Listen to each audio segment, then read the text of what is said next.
Ay, Diyos ko. Oh, eto! Lalong lulubog dito yung yung mga sumusuporta sa China at nakakatanggap ng pondo sa China. Tingin ko meron talaga. Di ba? Tingin ko meron ho talagang mga kandidato na nakakatanggap ng suporta sa ibang bansa. Kasi po hindi naman mai-open ni Senator JB Ejercito Estrada yung ganyan kung wala eh. Di po ba? Oh, sabi ni Senator JB Ejercito Estrada, mga kababayan, ano pong pwedeng aksyon, no, ng COMELEC? O yan.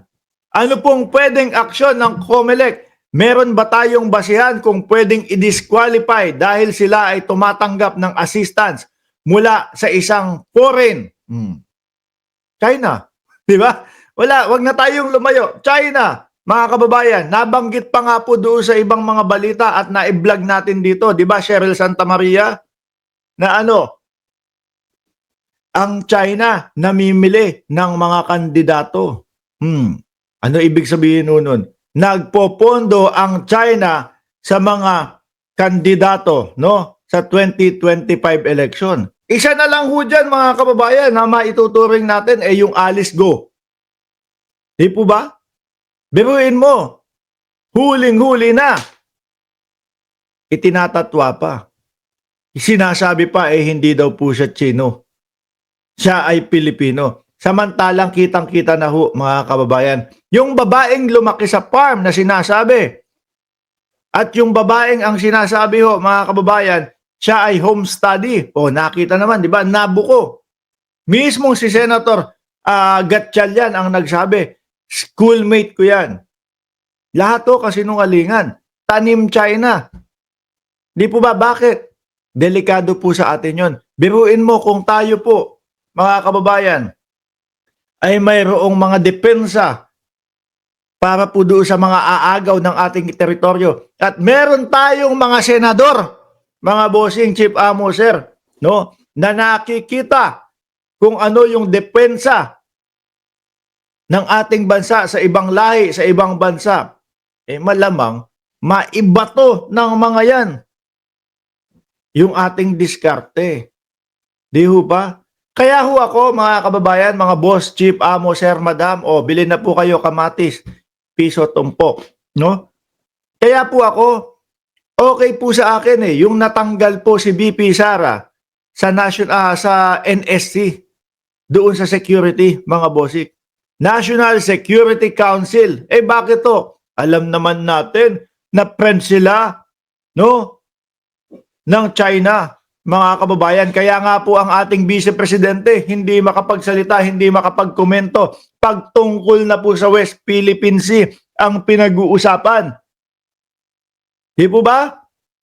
Kapag ka siya pumabor kay Xi Jinping na kanila ang West Philippine Sea, lagot ang kandidatura niya sa 2028. Kapag ka naman po siya ay nagsalita, no, ng pabor sa Pilipinas, lagot naman sila kay Xi Jinping. Kaya kahit ano pong pukpok, ang pukpukin natin dyan sa mga yan, hindi po magsasalita yan, hindi po magbibigay ng komento, no, para sa West Philippine Sea. Kaliwat kanan, yari sila. Nandiyan si pambansang nanay survivor, hindi ko isa-shoutout yan. Si pambansang nanay survivor, hindi ko isa-shoutout yan, no? Nakatatlo na sa akin yan si pambansang nanay survivor, hindi ko isa-shoutout yan. Yan, isang linggo na yan, ha? Patuloy! Ano pong pwedeng aksyon ng COMELEC? Meron ba tayong basihan kung pwede silang i-disqualify dahil sila ay tumatanggap ng assistance mula sa isang foreign?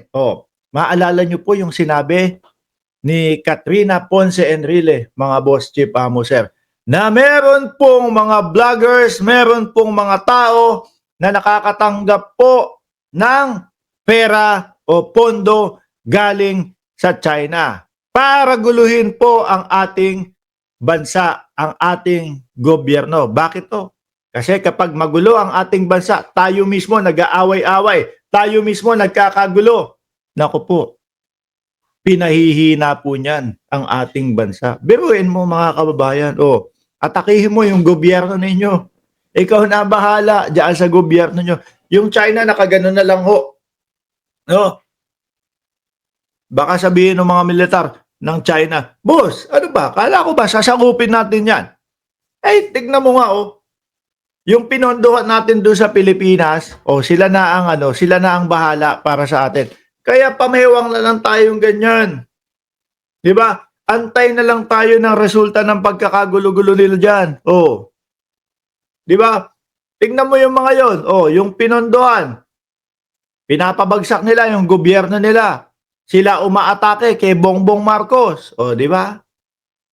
Pagka napababa na si Bongbong Marcos diyan, wala na tayong problema. Sasalpakan na nila 'yan ng pro-China na presidente. Lalagyan na nila 'yan ng pro-China na mga senador.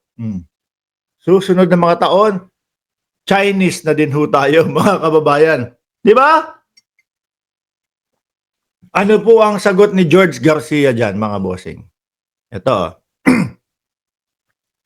Sabi dito, tama po, no? Kasi ang gustong sabihin po dito ni JBR ito, meron po ba tayo at pwede po ba silang ma-disqualify kapag sila ay tumatanggap, no, ng assistance mula sa isang foreign? Tama, meron daw. Naku po, mukhang madaming madi-disqualify at madaming maghahagilap. Sino kaya itong mga tumatanggap ng ayuda galing sa ilabas ng bansa, no, na mga kandidato? Di ba sa atin nga ho, mga kababayan, mga boss chief amo sir, usap-usapan din yung kaya yung mga yan tumatakbo para proteksyonan yung kanilang mga negosyo. Ganyan din ho yan, no? Kaya nagpapatakbo, nagpopondo ang China ng kakampi nila, lalong-lalo na ho, mga kandidato ngayon para proteksyonan sila. Sila mismo ang poprotekta para sa China. Kaya, ingat po tayo doon sa mga kandidato na alam natin na pro-China, mga bossing. Basahin ko. Tama po, pwede pong ma-disqualify kasi isa po sa ground ng disqualification ay pagka tumatanggap ang isang kandidato, political party, ng tulong pinansyal o anumang klaseng tulong mula sa isang foreign entity. Naku, mukhang madaming mag-iimbestiga kung sino-sino yung mga yun, no? Mukhang madaming mag-iimbestiga kung sino-sino yung mga yun, mga bossing. Sabi ni Jax Bueno, pangalanan mo! Alam niyo po kung sino yung mga yan? Alam ko, kilala niyo na yung mga yan. Di ba? Pagmasdan nyo na lang yung kanilang mga binubukan ng bibig yung mga sinasabi ho nila, mga kababayan Di ba? Tayo namang mga Pilipino matatalino ho tayo. Hindi na natin kailangan, sige, direktahin mo na kung sino yan. Alam na natin yung mga yan. Di ba? Kilala na natin yung mga nagtatanggol sa China, mga kababayan. Biruin mo, magkakaroon tayo ng senador. Magkakaroon tayo ng senador na pro-China. Magkakaroon tayo ng presidente pro-China. Di wow. Paano pa yung bansang Pilipinas? Ano yun? Ibibigay na lang nila basta-basta sa China?